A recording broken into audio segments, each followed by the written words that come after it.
রোগী নিয়ে বাড়ি ফেরার পথে ফের দুর্ঘটনার কবলে পড়ল রোগী বোঝাই অ্যাম্বুলেন্স।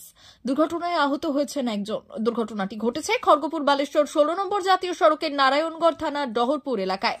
জানা গিয়েছে বুধবার রাত্রি 2:20 নাগাদ ওড়িশা থেকে রোগী নিয়ে মেদিনীপুরের শালবনির পীড়া কাটাতে ফেরার পথে পেছন থেকে কোনো এক অজানা গাড়ি ধাক্কায় নিয়ন্ত্রণ হারিয়ে জাতীয় সড়কের ধারে থাকা গাছ ভেঙে উল্টে যায়। দুর্ঘটনায় গুরুতর আহত হন অ্যাম্বুলেন্সের মধ্যে থাকা একজন। খবর পেয়ে ঘটনাস্থলে পৌঁছয় নারায়ণগড় থানার পুলিশ ও জাতীয় সড়ক কর্তৃপক্ষ। এরপর স্থানীয় পেট্রোল পাম্পে কাজ করা কর্মীদের সহযোগিতায় আহত ওই ব্যক্তিদের উদ্ধার করে চিকিৎসার জন্য নিয়ে যাওয়া হয় মেদিনীপুর মেডিকেল কলেজ ও হাসপাতালে। সেখানে প্রাথমিক চিকিৎসার পর আহতকে ছেড়ে দেওয়া হয়েছে বলে খবর। পেট্রোল পাম্পে কর্মরত কর্মী জানান, রাতে পাম্পে থাকাকালীন হঠাৎ করেই একটা বিকট আওয়াজ শুনে দৌড়ে গিয়ে দেখি একটি অ্যাম্বুলেন্স দুপাল্টি খেয়ে রাস্তার ধারে পড়ে রয়েছে। এরপর পুলিশ ও জাতীয় সড়ক কর্তৃপক্ষের সহযোগিতায় তাদের উদ্ধার করা হয়।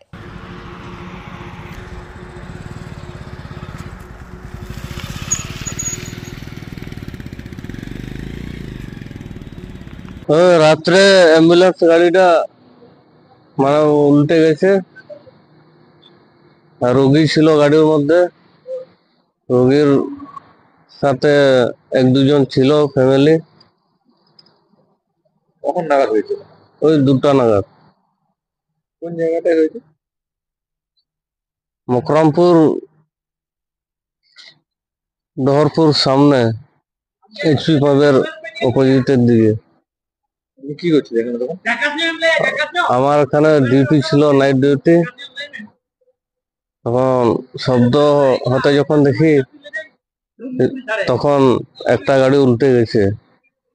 যখন দেখি অ্যাম্বুলেন্স গাড়ি, তখন ওই গ্রামের লোকগুলো আসলো, তারপর সবকে জানাজানি হয়ে গেল। D news, Narayangarh.